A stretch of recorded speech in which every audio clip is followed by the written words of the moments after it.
Et, ça va Mathieu, comment ça va mon petit Mathieu? Bah, écoute, ça va plutôt bien, merci. Et toi, Gary, comment ça va? Bah, ça va plutôt bien, on est vendredi, c'est le jour administratif, c'est le jour à l'appart, donc c'est un grand honneur de te voir en podcast, comme tous les vendredis. Ben, avec plaisir, Monsieur Mister Olympia.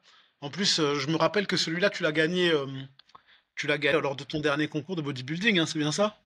Bien sûr que non, je n'ai pas ce Mince, niveau-là. mince. Bon, ok, ok. Bon, Gary, déjà, s'est passé ton mois de janvier? Parce qu'on est le 7 février, donc c'est le moment de, à l'heure où on tourne. Comment ça s'est passé pour toi? J'ai appliqué ce que dans mes propres formations j'explique, donc c'est pas mal. Je suis 4 à 6, si on compte début février avec, je suis à 4 à 6 clients supplémentaires, donc 1500 à 2000 de plus. C'est pas mal, c'est même très bien, c'est top. Et j'aurais voulu faire plus, mais j'ai pas été, j'étais un peu au four et au moulin. Non, pas du tout. Ah, J'entends ce que tu me dis. ah, t'entends four plus que moulin, c'est ça? Par exemple. Ok, ouais, donc beaucoup de boulot off Ouais, qui du t'ont coup. empêché Et d'aller plus loin. du coup, chez toi, ça gaze ou pas? Ouais. Écoute, je suis très content de mon mois de janvier. Non, vraiment, je suis content du mois de janvier. Tu sais, après, au studio, on a la chance j'ai la chance d'avoir un fonctionnement qui ne nécessite pas énormément d'abonnements, tu vois, pour tourner.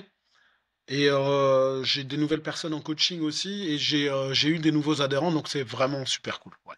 Vraiment, bon mois de janvier. Pas plus fou que ça, tu vois, mais parce qu'il n'y a pas eu communication outre mesure et que nous, on est vraiment sur de la recommandation plus qu'autre chose. Mais non, vraiment super cool.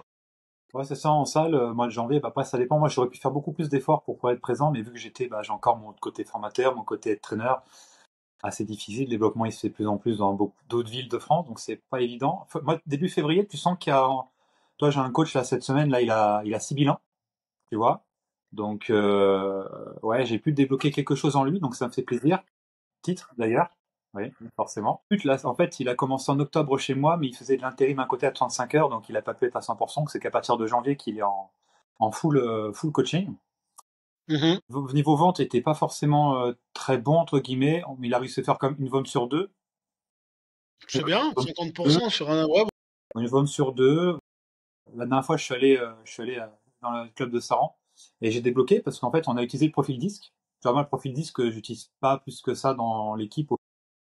Et là, on a pu observer qu'il avait deux blocages fondamentaux. C'était le un, bah, il allait pas vers les gens. Et en fait, il s'était lancé en ligne et il coachait les mamans. Et au final, dans la salle, il s'est aperçu qu'il coachait que des gars. Mais en fait, la problématique, c'était quoi? Bah, ce jeune homme est en couple, donc en fait, le fait d'aller vers les filles, inconsciemment, il pensait qu'il faisait quelque chose de mal. Du coup, ça le bloquait, ça le privait. Et du coup, c'est intéressant, parce que j'y serais pas allé, on n'aurait pas pu découdre ça. Et derrière aussi, comme beaucoup de coachs, ça arrive, pour être sûr de se lancer en tant qu'indépendant, ils ont une certaine manne financière derrière. Tu vois, il avait 4000 € de côté. Bah, le fait d'avoir 4000 € de côté, 5000 € de côté, 2000 € de côté, enfin peu importe, une bonne somme, bah, le petit truc que tu vas faire en plus, c'est le petit effort que tu vas devoir fournir, bah, tu le fais pas. Parce que tu as assez de, de pesos à côté. Donc, c'est les deux blocages qu'il pouvait avoir. Donc là, bah, à partir de là, tu vois, 6 bilans en 3 jours, c'est hyper fort. En plus, c'est un bon gars, franchement, il va bien réussir. bah, bravo, man. Bravo à lui. Il s'appelle comment? Yanis. Ah ben, Yanis, grand respect à toi. Tu as tout mon respect, man. Eh ben, écoute, c'est cool. Je suis plutôt content, tu vois, que ça marche pour toi et que ça marche pour moi. Ça veut dire que ça marche pour nous. Et si ça marche pour nous, ça veut surtout dire que bah finalement, on a raison de faire ce qu'on fait. Tu vois, et ça c'est important des fois de se rappeler que on fait pas ça pour rien, qu'on n'est pas nul dans ce qu'on fait et que bordel, bah on travaille dur et qu'on récolte les fruits de ce que l'on sème. Donc c'est vraiment cool. Je suis content pour toi, Gary.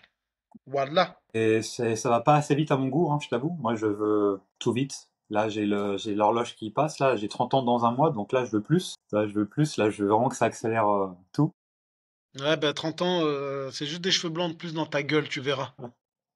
Et justement, Mais bon. tu vois, là, j'interviens au CQP. Je suis géré du CQP le 20 février. Et quand je suis intervenu il y a quelques mois, au mois de décembre, Mhm. il y a quelque chose qui est venu, qui est beaucoup venu. J'avais déjà pu observer ça. C'est qu'il y a énormément de CQP ou même de BP qui veulent ouvrir leur salle de sport, leur propre salle de sport après.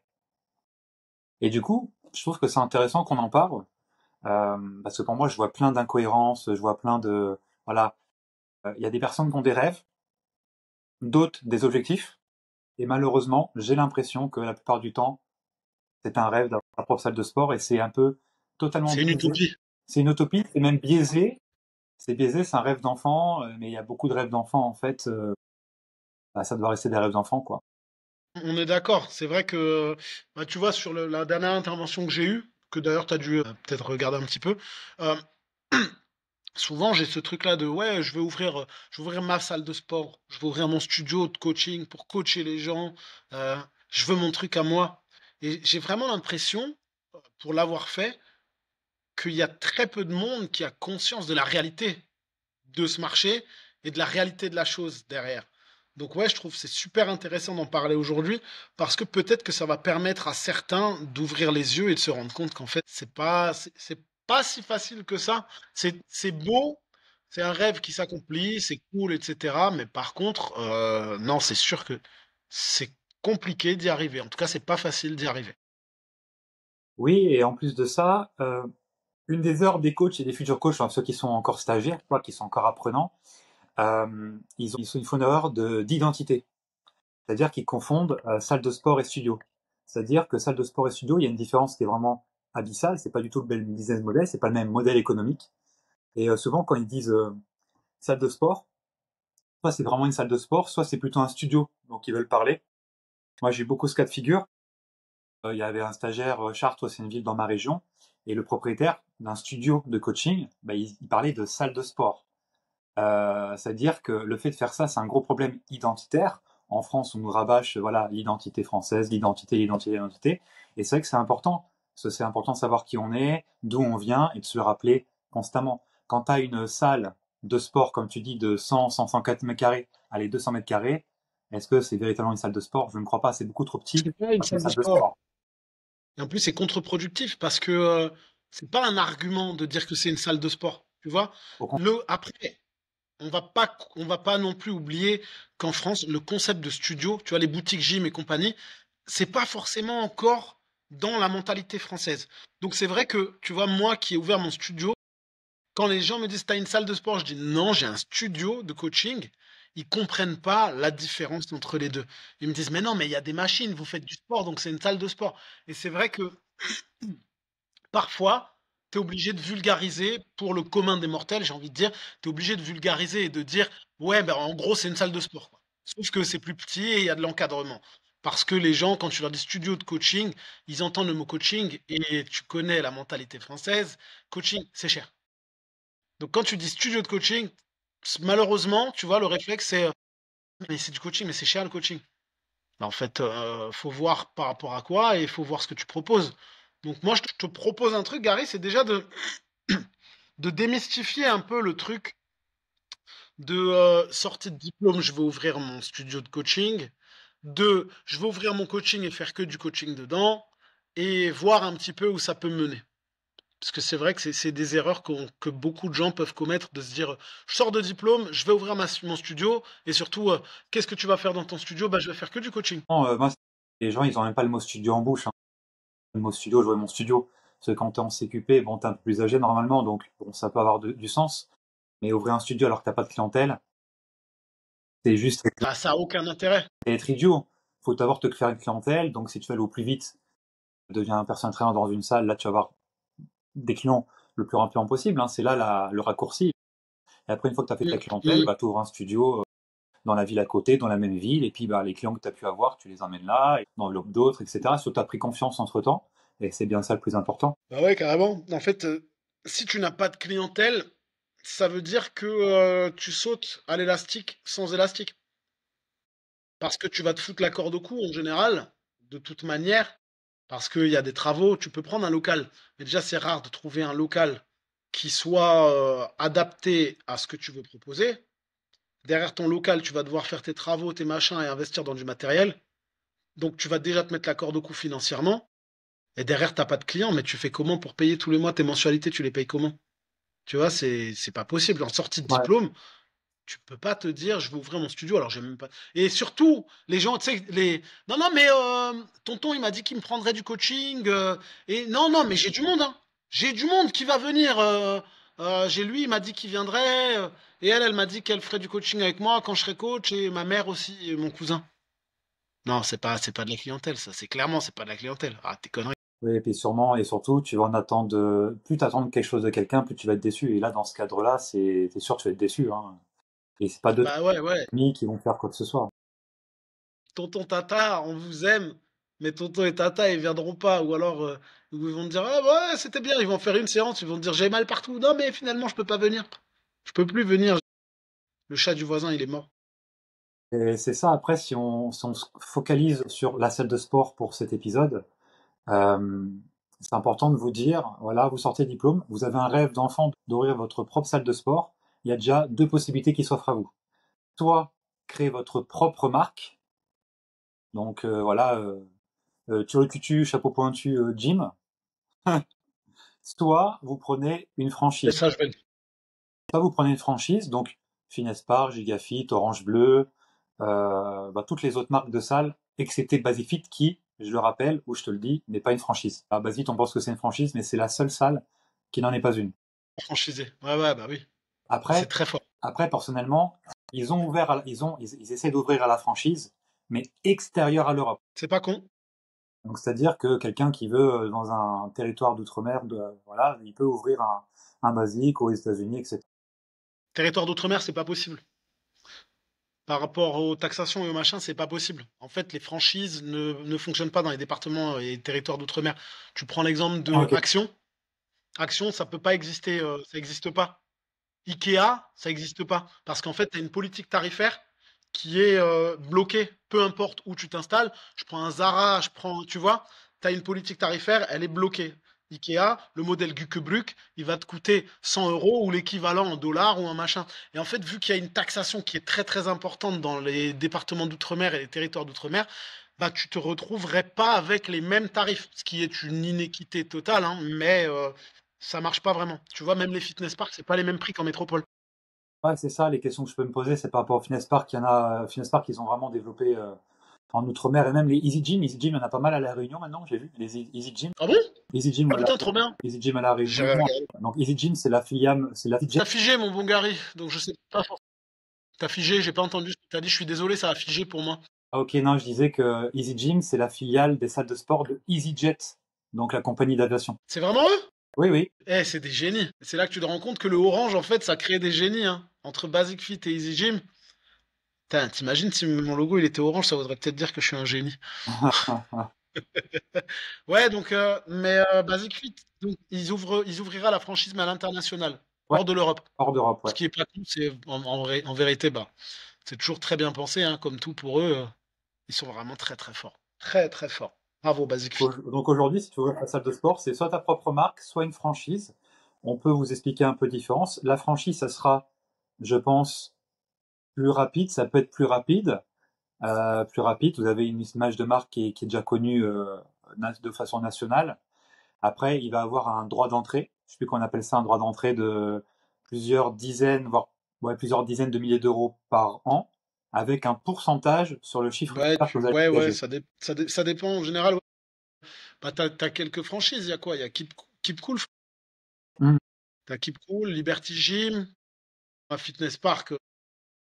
Il y a One Fitness, je crois maintenant, qui s'ouvre à la franchise. Parce que chez nous, ça marche beaucoup. Je sais qu'il y en a à La Réunion, il y en a quelques-uns, il y en a en Corse, mais ça te parle, toi, One Fitness, ou pas vraiment? Le premier que j'ai vu, bah, c'était Colmar. J'étais à celui de Colmar quand j'ai fait Top de Colmar 2023. Je suis passé en vacances devant celui de Villeneuve-Loubet, donc à Nice, entre Nice et Antibes. Mais c'est Ok. très rare, chez moi, il n'y en a pas du tout, ça n'existe pas. Bah, je crois qu'il s'ouvre à la franchise. Mais t'as quelques franchises comme ça qui En air, proposent. en air aussi, en air, Honor, en air. Giga Gym, Giga Fit. Ouais, Giga Fit. Il y avait Freeness, mais ils se sont cassés la gueule. Il y avait Lemon One, mais ils se sont cassés la gueule et je crois qu'ils sont que dans le Grand Est. Ça te parle pas, je pense pas, hein. vaguement. Mais voilà, il y a de quoi faire en franchise. Derrière la franchise, ça veut dire que tu dois respecter bah, les directives de la franchise et que si tu sors de là, eh ben forcément, ça va devenir très rapidement compliqué pour toi. Et c'est vrai que c'est déjà arrivé plusieurs fois il y a plusieurs exemples de franchisés qui sortent d'une franchise parce que finalement, ou la politique ne leur correspond pas, ou peut-être qu'ils vont se sentir un petit peu frustrés ou restreints. Je prends l'exemple de l'Apart Fitness. L'Apart Fitness, bah, Freeness en l'occurrence aussi. Tu vois, nous, il y avait un très très grand club. L'Apart Fitness, le premier qui a ouvert en Alsace. Donc c'était l'Apart Fitness à Ilzac. Très très très gros club, hein. Vraiment immense. Immense. Et ensuite, ils sont sortis de la franchise. Ils sont devenus 54 PM, qui est devenu un club labellisé Sport Santé. Et c'est vrai que ça arrive assez souvent. Un Freeness à Mulhouse, qui est devenu la place fitness. Je prends des exemples de chez moi, hein, n'hésite pas à en donner aussi si t'en as, mais c'est vrai que ça arrive assez souvent d'avoir des gens qui veulent sortir de la franchise.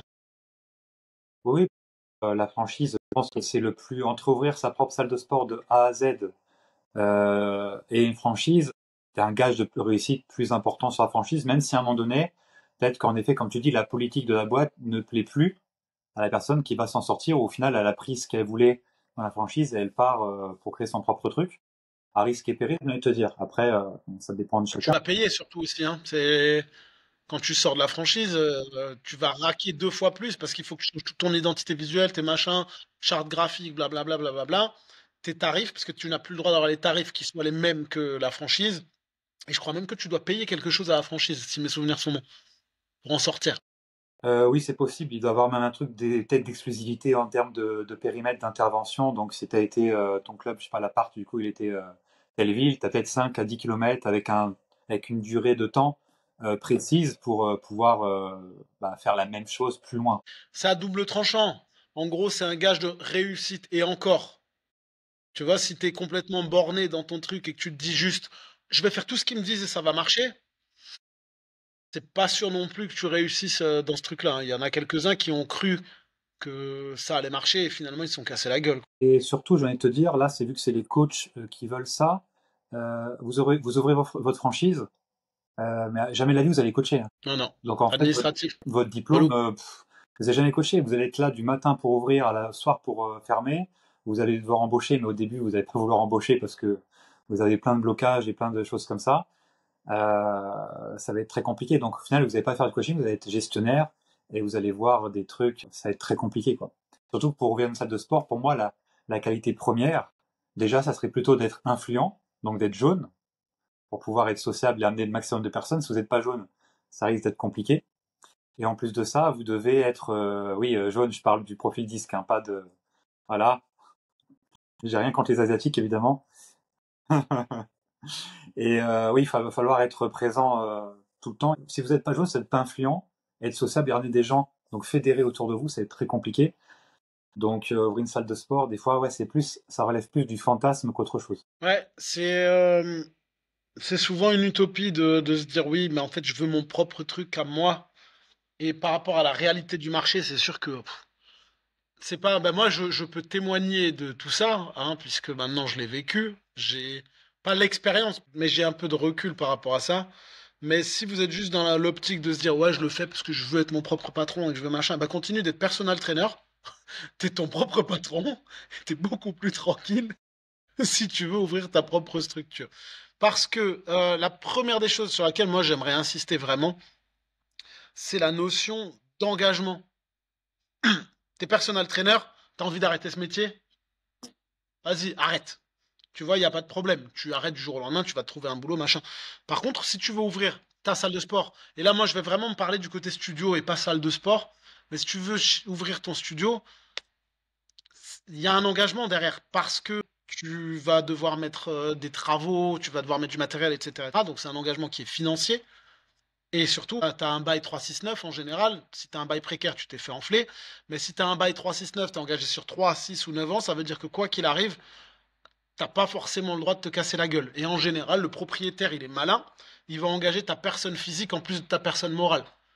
C'est-à-dire que si ta boîte, elle se casse la gueule, ta personne morale, elle se casse la gueule, c'est ta personne physique, donc toi-même qui va devoir continuer d'allonger les loyers jusqu'à ce qu'il trouve quelqu'un. Ce qui veut dire que si tu es engagé sur 3 ans et que tu te casses la gueule au bout d'un an, tu as 2 ans où tu vas devoir payer tant qu'il a trouvé personne. Donc l'engagement, il est réel par rapport à ça. C'est hyper important d'en prendre conscience que tu peux pas juste te lancer là-dedans.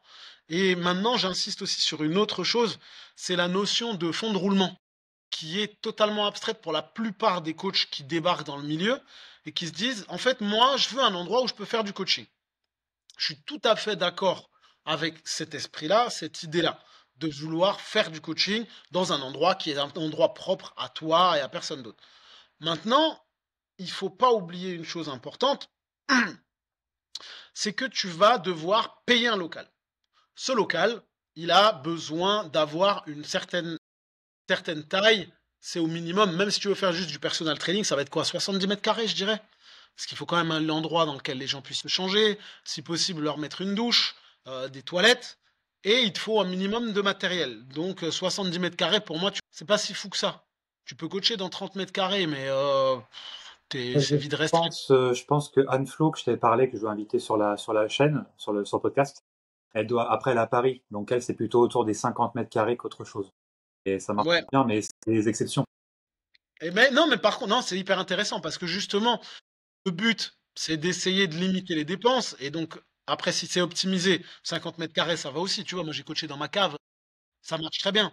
Mais ça dépend de l'endroit où tu te trouves. Parce qu'un 50 mètres carrés à Paris, je pense que mon 150 mètres carrés ici, il est moins cher peut-être que son 50 mètres carrés à Paris. C'est possible. Voilà, c'est même quasi sûr, je pense. Ça dépend où à Paris. Et c'est important de prendre conscience que ce local, tu vas devoir le payer. Si tu n'as pas de travaux, tu as beaucoup de chance. Si tu as très peu de travaux, tu as beaucoup de chance. Mais quoi qu'il arrive, tu vas engager des travaux et derrière, tu dois investir dans du matériel. Et ce matériel, il va te coûter de l'argent. Donc, quoi qu'il arrive, tu as du matériel à payer et tous les mois, tu vas avoir un loyer qui, en général, est supérieur à 1000 euros. Jusqu'ici, on est d'accord, Gary. Tu me dis si.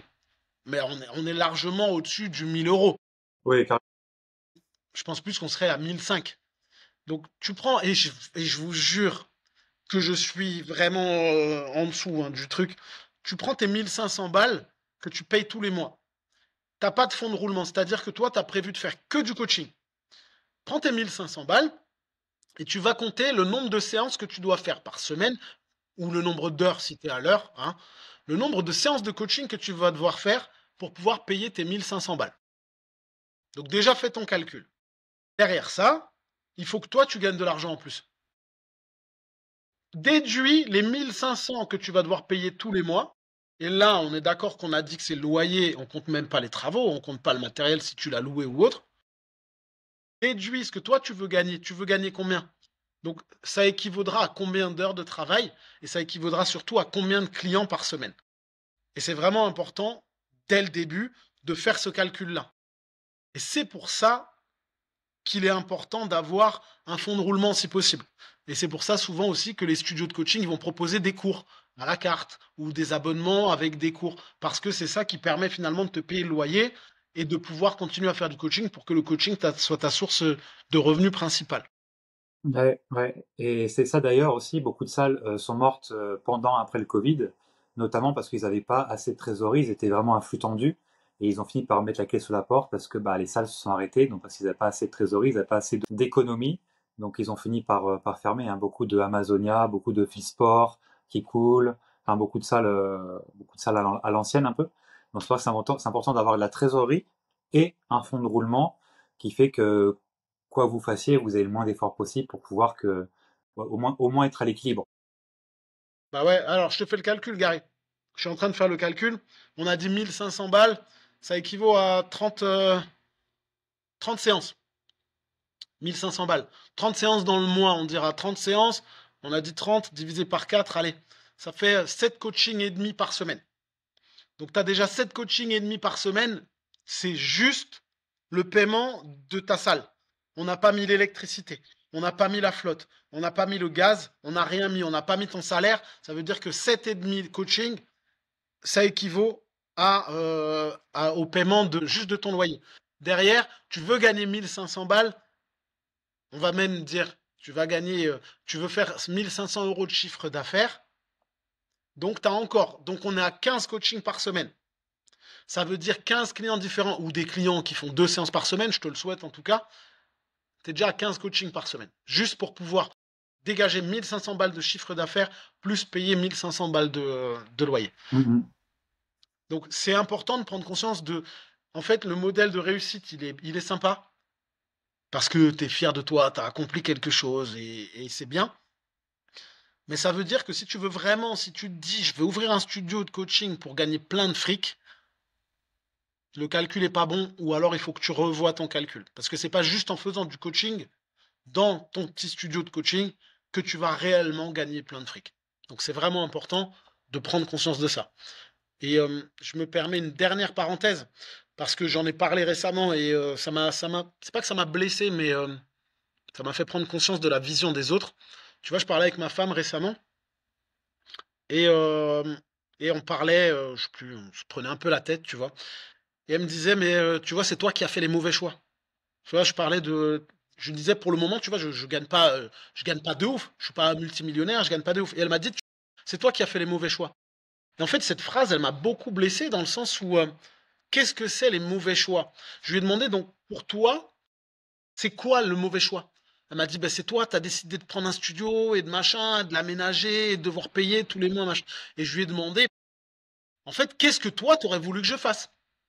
Et elle m'a dit, ben, t'aurais dû ouvrir un plus petit truc là où tu faisais que du coaching tout seul. Et en fait, là, je lui ai expliqué, je lui ai dit, mais en fait, toi, t'as pas cette connaissance du marché. Donc, tu me dis que j'aurais dû ouvrir un petit studio là où je fais que du coaching. Eh ben, ça aurait voulu dire que je travaille encore plus que ce que je travaille maintenant. Et tu vois, je pense que quand je lui ai expliqué ça, elle a compris. Mais tu vois, pour elle, le fait d'ouvrir un studio et donc d'avoir des abonnements qui tournent pour pouvoir avoir un fonds de roulement machin et de continuer de faire mes coachings à côté, c'était un mauvais choix. Et pour elle, le truc c'était, bah t'avais qu'à continuer soit de faire du coaching dans la cave, mais moi ça me vend pas forcément du rêve, ou t'aurais dû ouvrir un truc plus petit. Et c'est là que je me rends compte aussi, tu vois, elle m'a dit, moi j'ai de la rancœur envers le studio parce que j'ai l'impression que tu vois, ça met de la distance. Et en fait, c'est hyper intéressant de se dire, bah, tu vois, quand t'es à l'intérieur du truc, tu le vois totalement différemment de quand t'es à l'extérieur. Et donc faites attention parce que oui, ça nécessite du temps, ça nécessite des moyens. Une fois que vous êtes entouré d'une équipe qui est efficace, ça vous permet de vous soulager beaucoup. Ça, c'est hyper important de le dire aussi. Ouais, il fallait que je revienne là-dessus parce que la vision extérieure, c'est pas du tout la même que la vision à l'intérieur. En fait, moi, je sais pertinemment que ce que j'ai mis en place, c'est logique, ça fonctionne. Il faut juste laisser le temps au temps. Tu vois, en un an et demi, tu peux pas te dire, vas-y, vamos, j'ai 600 personnes qui viennent. C'est un concept, c'est un marché de niche. Ça met le temps, ça se développe.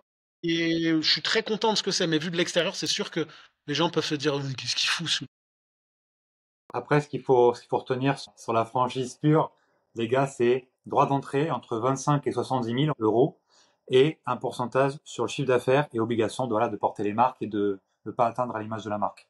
Donc avec des règles bien précises. Donc ça, c'est la franchise. Et en effet, ce que tu disais par rapport à ta femme, c'est vrai que bah, les gens en France, on voit souvent l'argent qui sort, mais jamais l'argent qui peut rentrer. Certes, tu aurais pu avoir un truc plus petit. Est-ce que ça aurait rendu du rêve? Est-ce que ça aurait été aussi bien, aussi beau, aussi ménagé, aussi stylé, aussi brandé, aussi tout ce que tu veux? Je ne pense pas. Donc, est-ce que ça aurait... Voilà, moi, je suis capable de mettre, je sais pas, 2000 euros, vas-y, même, je sais pas, 2000 euros, Ça a figé. 2000 La euros dernière sur, chose que j'ai entendue, c'est est-ce que je suis capable de mettre voilà, 2000 euros? sur ton studio. Si derrière, je sais que ça Je me t'attends, mon rapporte petit 5000, Gary 6000, Lounès, 10 si 000, jamais tu es etc. encore là. Pour le J'y vais à moment, ce qui est bien, 100%. c'est que j'ai une image de Gary figé. J'y vais à 100%. Je suis désolé, Gary, ça avait totalement bugué. J'ai entendu, j'y vais à 100%. Je suis vraiment désolé. Pas de souci. Non, mais je disais qu'en France, du coup, on a ces problèmes-là. On voit l'argent qui sort, mais jamais l'argent qui peut rentrer. Donc, on a du mal à Mhm. voir ce fameux retour sur investissement. Là, toi, t'es un peu comme moi, tu as cette vision-là. Quand tu vois quelque chose, tu dis, OK, ça, c'est pas mal, l'emplacement est pas mal. OK, ça, c'est pas mal. OK, comment je vais faire pour polir ce diamant? Comment je vais faire pour rentabiliser ce truc-là? Et en fait, les gens qui ne sont pas comme nous ne comprennent pas cette vision des choses. Moi, je vais dans un endroit, je sais comment je peux faire pour optimiser ça. Moi, je suis un testeur, je suis un optimisateur. Ça marche pour le podcast, ça marche pour la chaîne YouTube, ça marche pour tout. Et en fait, moi, pareil, tu me dis, voilà, là, faut payer 2000 euros par mois pour avoir ton local. Je regarde, je fais, ouais, ouais, ok. Bah, si je mets 2000, et je sais que je peux en récolter à force de travail et de dur labeur. 3, 4, 5, 6, 8 fois plus, 10 fois plus, pourquoi pas? Bah, les 2000, je t'en fous des 2000. Tes 2000 que tu donnes sont nécessaires à l'avancée de ton business et pourquoi pas, création de l'empire. Exactement, c'est un retour sur investissement. C'est comme les travaux, tu vois. Les gens, ils me disent, quoi, t'as mis combien de travaux? Ouais, mais regarde l'endroit.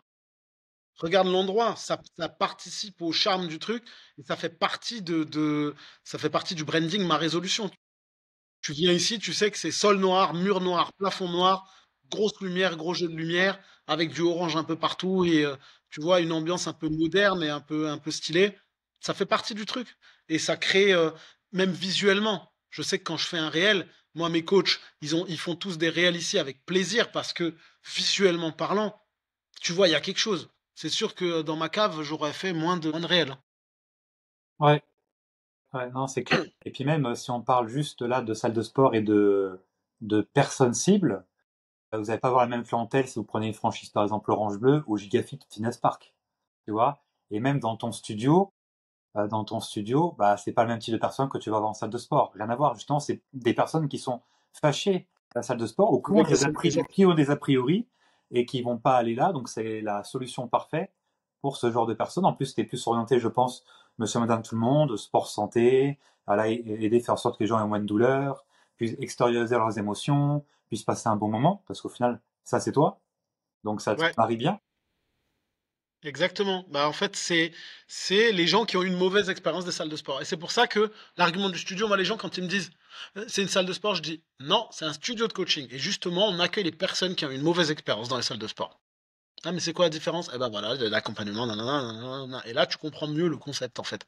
C'est, ça n'a rien à voir. C'est sûr que Fitness Park, en plus, Fitness Park, maintenant, par exemple, communication sur les millénials de ouf. Oui. Tu vois, ils sont sur une nouvelle façon de faire qui a totalement changé. Regarde, là, je te prends l'exemple de l'appart fitness qui est devenu 54 PM, qui est devenu maintenant Fitness Park. Gros, gros, gros travaux. Et ben, tu vois, ils sont vraiment sur les nouvelles générations qui viennent s'entraîner en salle, au point où ils ont mis en place une salle de posing. Ouais, ouais. Et tu te doutes bien à qui ça s'adresse. C'est les nouvelles générations qui vont en salle, qui ont leur trépied à la con, excuse-moi, mais ça me gonfle. Mais tu vois, les gens qui ont leur trépied, qui ont besoin de se montrer sur les réseaux, qui font du posing, même s'ils font pas de compétition, c'est vrai que maintenant le posing c'est quelque chose de démocratisé. Donc ils savent très bien à qui ils s'adressent. Ils savent très très bien à qui ils s'adressent. Et oui, Fitness Park va s'adresser à une génération que l'Orange Bleu ne ciblera absolument pas du tout. L'Orange Bleu, c'est pas de casquette, pas de débardeur, c'est le sport pour tous, mais monte pas tes muscles, quoi. Ouais, tu sais, avec les machines, ça arrive au moment le plus dur, tu sais, où t'es là, ah bah ça lève tout seul. Tu sais. Mais du coup, bah là, les prix ne sont pas les mêmes, la cible n'est pas la même. Voilà, c'est pour ça, faut, quand vous ouvrez quelque chose, et justement, c'est là que c'est intéressant, pour vous dire qu'entre salle de sport et studio, bon déjà, faites-vous une clientèle avant, soyez sociable le plus possible, et si jamais vous essayez d'ouvrir votre propre structure, bah, sache que dans le studio, les chances, les probabilités de marché sont beaucoup plus importantes que les salles de sport. Bah, c'est clair. Et là, si on parle de sport, de salle de sport, où vous créez tout de A à Z, donc bien joué. Si toi comme moi, moi je suis assez créatif, donc plus je crée des choses, plus voilà, ça me donne de l'énergie, ça m'excite, on va dire ça comme ça. Créer sa salle de sport de A à Z, ça demande des ressources financières, des ressources de temps, des ressources en tout qui sont vraiment incroyables. Déjà, l'engagement, déjà, il va falloir créer une société en salle de sport, vous n'avez pas le choix pour la structure. Il va falloir chercher, soit vous allez louer, soit vous allez acheter les murs. Ça existe encore. Il y a des gens qui achètent encore certains murs. Il va vous falloir quoi? Au moins 1000 mètres carrés. Souvent, les salles de sport, ils sont pas dans les villes, mais dans les périphéries, dans les zones industrielles des villes. Dis-moi si je me trompe. Ils sont souvent dans les zones industrielles, c'est au moins 1000 mètres carrés, et souvent, bah, c'est un peu la course au plus. Donc, si c'est pas 1000 mètres carrés, ça peut être 1500, 2000, 2500. Là, toujours pour en foutre plein les yeux aux gens et dire, t'as vu, ma salle, elle est trop bien, elle est trop belle. C'est pas pour autant que les gens vont venir, et ceux qui vont dire ça, c'est ceux qui vont plus user la salle. Euh, Après, il y a des frais incroyables. Il y a des gens, bon, moi, j'ai des exemples à te démontrer tout à l'heure. Reviens, fais-moi penser que j'ai un exemple à te donner de Ok. salles studio qui n'ont pas eu une bonne identité. Et du coup, ils sont gamellés. C'est un très bon exemple. Donc, je t'en parler parce que je t'en ai jamais parlé en plus. Et du coup, les frais, bah, ça va être quoi? Tu loues une salle de 1000 à 2000 mètres carrés. Ok, en zone industrielle. Donc en zone industrielle, ça va être moins cher. Généralement, tu vas faire ça dans une ville assez moyenne. Tu vois, tu vas pas faire ça à Paris, tu vas faire ça en Île-de-France ou voilà Orléans ou des villes autour d'Orléans ou d'autres villes moyennes de France, 100 000 habitants ou même un peu moins.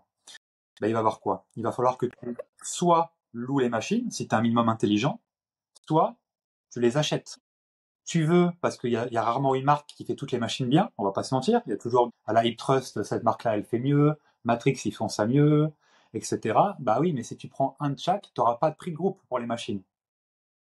Et au niveau du service après-vente, s'il y a un pet et tout ça, tu vas galérer. Ça, c'est des choses on ne pense pas. Par contre, si tu prends un parc de toute une marque, mais il y a des machines qui vont être pas terribles, bah, tu t'assures déjà d'un service après-vente qui va être mieux, parce que c'est qu'une seule marque, donc il peut faire tout quand il arrive. Et déjà, louer, c'est pas mal. Tu vois, quand je suis arrivé à Basifit, moi, j'étais habitué dans les salles où ils achetaient toutes leurs machines. Et quand Basic, et à Basic, Bon. ouais, ils achetaient mais toutes les salles indépendantes, généralement, ils achètent ou ils récupèrent leurs machines. Ils sont propriétaires des machines, quoi. Et quand Basic, ils m'ont dit, ah bah non, on loue, j'ai putain, déjà dans ma tête, je fais, ah bon, c'est possible? Et deux, je me suis dit, putain, génie, tu réduis les coûts de fou, tu permets qu'il y a toujours un service d'entretien, etc. Et quand tu ouvres la salle de sport, tu penses pas déjà à tout ce que je viens de te dire. Que tu vas toujours vouloir Ah le oui, mais petit le leasing. truc. Quoi? Les leasing, en fait, c'est la meilleure des méthodes d'acheter ton parc muscu machin. Là, c'est une dépense qui est énorme. C'est une dépense qui est. Juste moi, pour équiper le studio, au niveau du matos, je t'explique même pas. Moi, j'ai pas d'intérêt à faire du leasing, dans le sens où j'avais déjà du matériel. Mais pour le matériel que j'ai acheté, c'est une dépense, hein. Si tu prends une salle de sport et que tu veux acheter le matériel, ton investissement de départ, il va être beaucoup, beaucoup plus important que si tu pars sur un leasing. Et ton service après-vente, il sera moins important. Parce que tu vois, Matrix, je prends l'exemple de Matrix et Technogym, qui vont équiper la plupart des salles, des grandes salles, ils ont un service après-vente. Déjà, tu vas avoir un technicien grand test, un technicien machin. Donc pour le choper, c'est ne loupe pas ton tour, prends ton ticket et fais en sorte qu'il soit là à l'heure. Parce que si tu l'as loupé, le mec, tu vas attendre avant qu'il revienne. Mais par contre, si tu achètes ton matériel, c'est encore pire. Parce qu'ils en ont plus rien à foutre. Ils ont déjà l'argent. Ils vont te laisser. Alors qu'en leasing, vous avez un contrat d'entretien qui est en général trimestriel ou annuel, machin. Et c'est beaucoup plus intéressant pour vous. Et vous êtes beaucoup plus sécure. Parce que les bourrins des salles de sport et pas des studios, ils vont pas ménager votre matériel. Vraiment pas. Exactement, parce que plus il y a de passages, plus ça sera mieux pour les personnes qui décident de faire leur propre salle de sport. Néanmoins, bah, l'usure va être prématurée. Donc déjà, si vous avez un certain succès, bravo, mais ça va être rare pour ceux qui veulent se lancer dans cette aventure-là. En plus de ça, bah, des frais qu'on ne s'imagine pas, bah, faut payer des salariés. Souvent des salariés, c'est pas des indépendants, donc faut payer des commerciaux, ou en tout cas des agents d'accueil. Beaucoup de salles, ils sont à l'ancienne, donc ils salarient leurs coachs.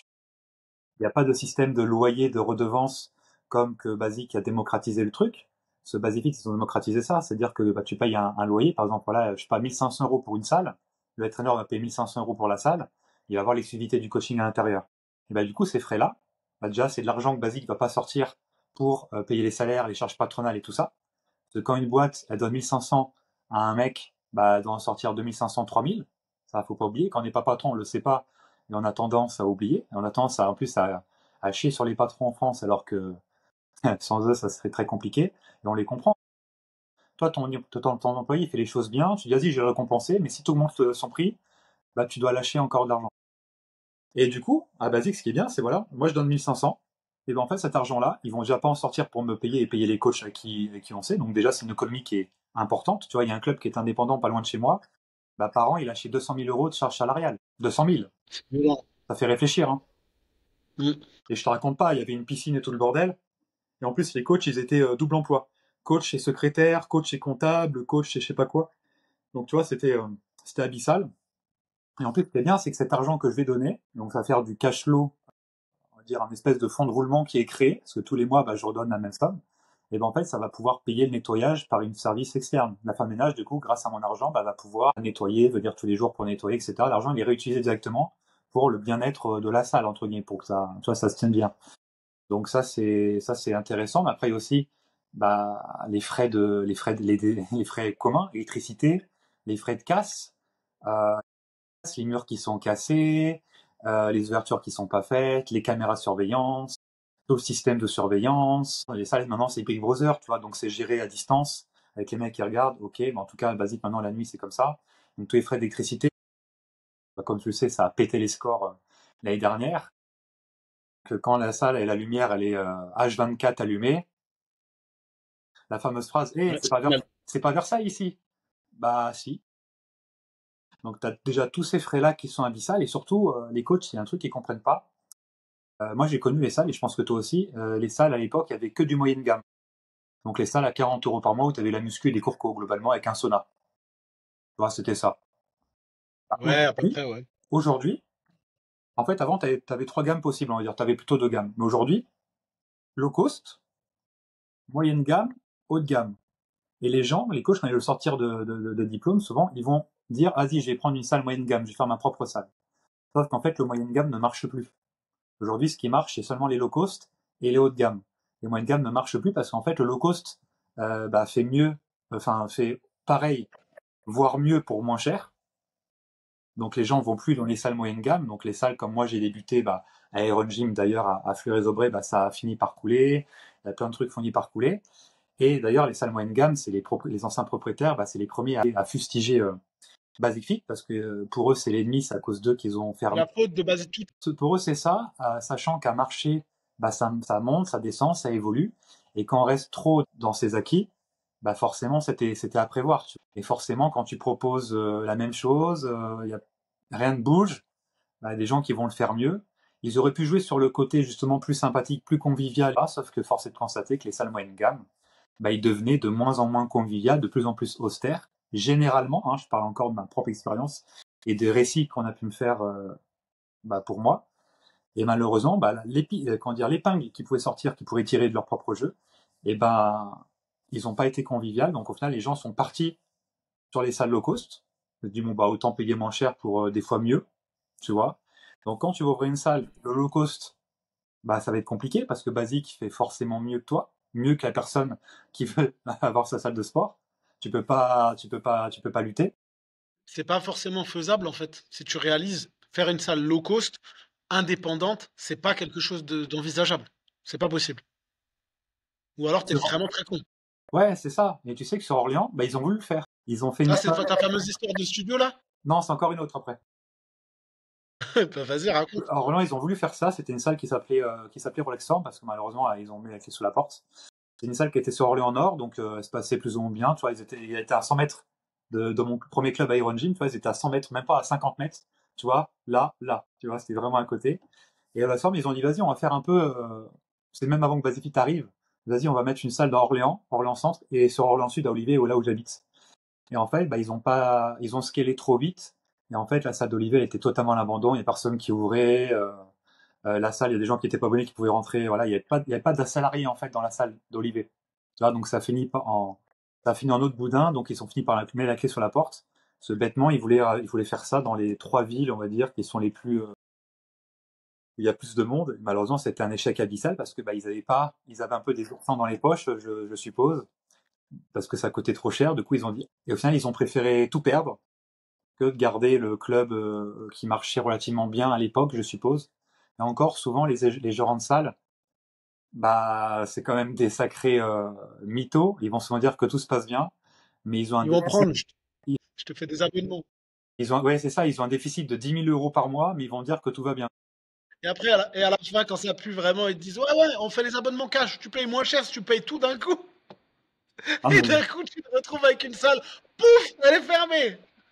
ouais, Ça, et tu retrouves, toi, tu lèves un lundi, le mardi, tu y vas, liquidation judiciaire. Et là, ton abonnement, tu l'as dans deux le... salles. Il y a deux salles à Colmar qui ont fait le coup. Ouais. Deux, juste à Colmar. La première, ils ont dit oui, on va être racheté, nanana, nanana, on fait des abonnements cash. Tu payes tout en cash, comme ça tu peux venir. Là, c'est moins cher. Pac, pac, du jour au lendemain, que t'arrives devant la porte, c'est fermé. Et la deuxième, ils ont fait pareil. Ils sont arrivés, ils ont dit ouais, ouais, prenez des abonnements cash. Oui, on vous le fait moins cher. C'est beaucoup moins cher si tu le prends cash. Pas fermé. Du jour au lendemain, t'arrives devant la salle, fermé, clôturé. Donc, ouais, c'est pas rare. Et c'est vrai que c'est moche. Quand une salle de sport d'indépendants ferme, en général, ça se passe pas super bien sur la fin. C'est un peu moche. Ça change de nom 4, 5 fois parce qu'il essaie de survivre. Il va essayer de changer son concept. Tu vois, c'est moche. Je pense qu'on a tous eu cet exemple-là, tu vois. Et c'est vrai que ce que tu disais, c'est intéressant low cost. Et de toute façon, toi, tu peux pas faire du low cost. Et le moyenne gamme, ça n'existe plus. Moi, je travaillais dans une salle à l'époque qui était dans les 40 balles, entre 40 piscines. Quand Basic Fit allait arriver, quand on a appris que Basic Fit allait arriver, on a eu une réunion d'équipe, mon gars. Branle-bas de combat. Branle-bas de combat. On nous a eu droit à un PowerPoint Basic Fit. Ils pratiquent la politique de la terre brûlée. Là où ils arrivent, il n'y a plus rien autour. Et après, ils commencent à gagner de l'argent. Tu vois, genre, c'était vraiment. Tin, tin, tin. Attention, ils arrivent. Et on a vraiment eu droit ouais, c'était 2 heures, 3 heures, je crois, de meeting pour nous dire leur stratégie, c'est ça. Alors nous, ce qu'il faut qu'on fasse, c'est ça. Pour essayer de survivre, on va faire ça, ça, ça. Que dalle, que dalle. Soit tu es capable de te remettre en question foncièrement parlant et de totalement changer ton truc et de t'ouvrir à des nouvelles choses éventuellement, soit tu es condamné à te casser la gueule. Et c'est ce qui s'est passé pour les premiers gyms indépendants, tu vois, qui ont ouvert dans les années 2000, 90, qui n'ont pas su avancer avec la vague. Donc ça a donné des trucs où ils ont essayé de survivre à la fin et finalement ils se sont cassés la gueule, quoi. Bah, c'est ça totalement. Et tu vois, après, là, ce qui va marcher aujourd'hui, c'est plutôt voilà, les salles haut de gamme. Il va falloir avoir du budget, du financement, la banque qui suit. Généralement, bah, il va falloir prendre un prêt et être peut-être avoir 15, 20, 25 ans de prêt à rembourser. Donc ça peut être chaud, hein, cette histoire. Et puis du haut de gamme, bah, il va falloir une piscine, il va falloir tout ce qui est premium, des coachs premium, toute une politique, un branding premium, etc. Donc, il va falloir sortir les doigts parce que c'est pas donné à tout le monde, hein. Il va falloir étudier le marketing, il va falloir étudier beaucoup de choses, il va falloir investir énormément sur vous, sur vos compétences, sur tout ce que tu veux, tu vois. Donc, c'est assez chaud. Et tu vois, il y avait une salle haut de gamme, voilà, qui était à 60 euros, voire 90 euros, tu vois. Pas loin, voilà, ça faisait 37 ans qu'elle existait. 37 ans, écoute, hein, 37 ans. Donc, piscine, voilà, la haute d'Orléans allaient tous là-bas en salle de sport, ils parlaient, ils faisaient des soirées, tu vois, c'était vraiment le haut de gamme. Et un jour, le père, il a décidé de donner ça à son fils. C'est comme leg, vas-y, reprend l'entreprise familiale.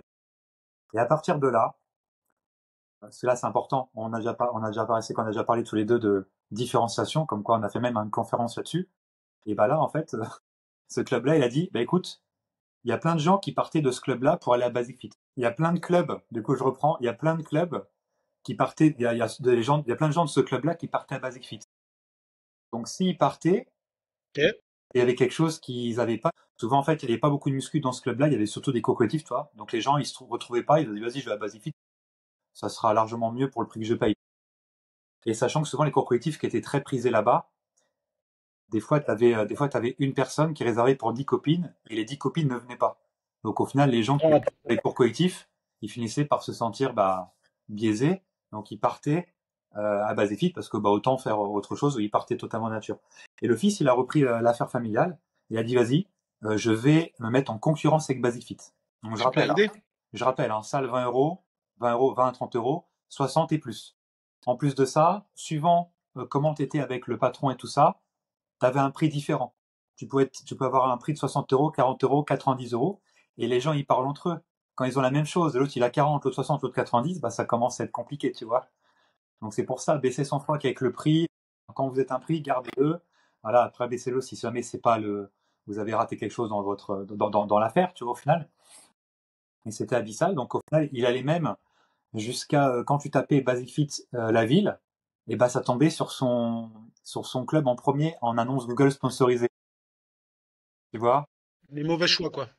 Vraiment les mauvais choix. Ah, je te mens pas, hein. 1 an et demi, 2 ans après ce changement de propriétaire, liquidation Terminé. judiciaire, 800 000 euros de dette. Ouais, ok, Et ok. c'est là que j'ai pu voir dans les papiers qu'il y avait au moins 200 000 de charges salariales. Ouais, mais tu vois, comme quoi, hein, en fait, ça sert à rien d'essayer de faire comme les autres. Différencie-toi, sinon on laisse tomber, quoi. Mais Gary, on est à 51 minutes, je veux l'histoire, là. Ah, ok. Bah écoute, c'est pour ça que, comme je t'ai dit, hein, l'identité, c'est quelque chose d'hyper important, que ce soit pour soi comme pour sa structure.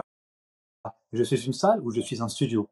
Et bah, l'histoire de la personne que je vais te raconter, lui, il a fait, j'ai ouvert une salle de sport pour nous et par nous. C'est-à-dire que c'était un gars qui venait du quartier entre Orléans et, enfin, c'est le quartier on appelle Orléans-la-Source. En fait, t'as Orléans, Olivet, donc là c'est un peu plus classe, Olivet. Après t'as la Source, tu vois. Et en fait, la Source, le gars il a dit vas-y, je vais faire une salle de sport à la Source. Tu vois, donc déjà, bah tu sais que il y a trois choses qui sont importantes quand tu choisis de où mettre ta structure, c'est l'emplacement, l'emplacement, l'emplacement. Bah là, déjà, ça peut être compliqué, tu vois, dans un premier temps. Et en final, il s'est dit, voilà, salle de sport, salle de sport, salle de port. Il a fait des flyers, il a fait des affiches, voilà, tous les trucs classiques, voilà, un peu bébête. Et c'était une salle de sport de 115 mètres carrés. Donc au final, ça ressemblait plus à un studio qu'une salle de sport, mais lui, il vendait ça comme une salle de sport parce que c'en était une.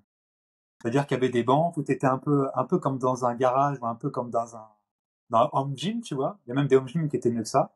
Et au final, il s'est dit, c'est une salle de sport que je fais moi qui habite la source, enfin qui est en mode, voilà, la source, je viens de là, tu vois, c'est le terre-terre. Du coup, ça va plaire à tous les gens comme moi du terre-terre. Et du coup, c'est un public qui va pas mettre 10 000 et des cents. Donc en fait, lui, en plus, son concurrent, c'était aussi Basic Fit. Donc il a mis des prix à entre 15 à 18 euros par mois. Mais c'est pas possible, mais comment? 15 à 18 euros par mois pour être le moins cher possible, parce que il y a beaucoup de salles, leur dream, c'est d'être le moins cher, tu vois, c'est leur kiff. Je suis le moins cher, c'est pour ça, viens chez moi. C'est débile. Il y a même une autre salle de sport à Orléans-Est, le délire du patron, tu vois, j'ai bientôt le revoir. Lui, c'est de dire, ah bah, moi, je suis la seule salle de sport d'Orléans à avoir un bel squat. Waouh! Donc en fait, il pense attirer des gens parce qu'il a une machine que les autres n'ont pas. Tu vois un peu le. Ah, c'est sûr, il y a toutes les Instagrammeuses qui vont venir chez toi, c'est sûr. Ouais, sauf qu'au bout d'un mois, 2 mois, 3 mois, t'as une autre salle qui va le faire, il est mieux. Bien sûr. Tu vois, Ça, c'est pas une façon de se démarquer que d'avoir une machine que les autres n'ont pas. Ou alors c'est un truc vraiment ouf, tu vois.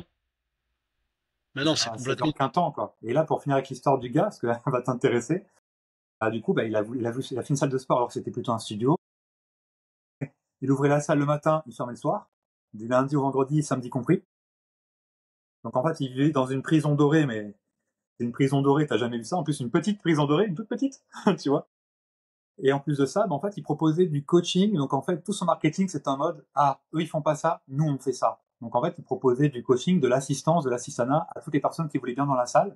Et il faisait des programmes pour ceux qui voulaient bien à 8 euros. À 8 euros par personne, il faisait un programme. Ouais, bon, c'est un concept. Et ben écoute, ça a duré pas mal d'années. Je pense que le gars, il a dû prendre x2, x3 en âge, mais ça a duré au moins, ouais, 5, 6, ouais, 5 ans, 5, 6 ans. Donc c'est pas mal, mais il a dû perdre beaucoup d'années de vie. Et si tu regardes et si tu prenais de la hauteur, n'importe qui dans le milieu lui aurait dit que c'est bullshit, quoi. L'emplacement était mauvais, le business model était mauvais, tout était mauvais. Et le gars, bah, en fait, il a travaillé vraiment H24, 300 jours, 365 jours sur 365. Et il avait vraiment vécu dedans, dedans, dedans. Et à un moment donné, là, il essaie de revendre ou de trouver quelqu'un qui peut reprendre l'affaire. Tu vois, là, on m'a proposé. Bon, j'ai dit bien sûr non. Qu'est-ce que je vais faire avec ça? Euh, Tu vois, donc c'est assez abyssal. Mais lui, il était persuadé que ça allait marcher. En fait, il était, bah, c'est un peu comme en politique. Il y a les gens il y en a qui vivent avec l'idéologie, donc des choses ils veulent que ça marche. Et il y en a d'autres politiques qui sont plus dans voilà, le terrain, la vie, ça se passe comme ça. Donc je vais faire par rapport à ce que les gens veulent vraiment. Et en fait, je m'aligne par rapport à ça. Et je m'aligne pas par rapport à mon Mhm. propre monde, à ma propre idéologie. Sinon, moi, j'aurais fait plein de trucs avec ce que je pense de bon, et au final, bah, ça a pas pris. Il y a plein de choses qui ont parti aussi. La carte n'est pas le territoire. Mais tu vois, là où il y a quand même respect, c'est que le mec, il a réussi à tenir 5 piges. Ouais. Bon, il s'est donné, tu vois, mais il avait quand même la dalle de se dire, je veux pas me casser la gueule. Et Après, pour c'est, ça, faut après, lui c'est laisser pareil. le. Après, c'est pareil, ça, je le connais pas assez, mais souvent, quand tu te mets corps et âme dans ce genre de business, bah, tu vois plus le jour. Si t'as une femme, bah, ça va être compliqué de la garder. Si t'as des enfants, ça va être compliqué aussi. Il y a de fortes chances que si t'es avec quelqu'un, ça soit plus le cas. C'est aussi les trucs qu'on parle jamais, on ne dit jamais, mais c'est la réalité. Donc c'est ça, attention, Ah si ouais, c'est vous clair. avez votre structure, c'est bien que le côté personnel trainer, au moins vous arrivez dans une salle. Vous n'avez pas besoin de faire le ménage, parce qu'il faut faire de la salle de sport.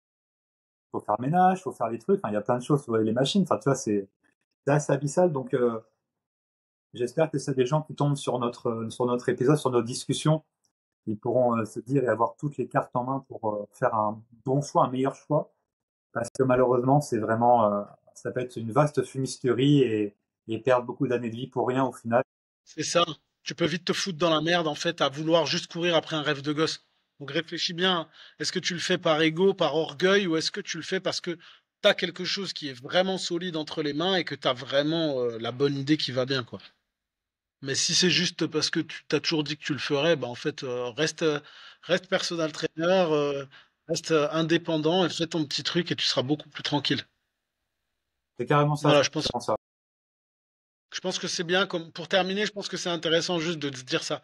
Si tu as quelque chose, si tu as de l'or entre les mains, parce que tu as un concept, parce que tu as réfléchi à une politique tarifaire, parce que tu as réfléchi à tout le truc, là tu peux, et surtout si tu as la clientèle, tu peux y aller. Mais par contre, si c'est juste parce que depuis que je suis petit, j'ai toujours dit que je voulais devenir chef d'entreprise parce que je veux rendre fière la maman, rien à foutre. La mère, elle sera plus fière de toi si t'es pas fatigué tout le temps et que t'es pas au bord des larmes et au bord du suicide.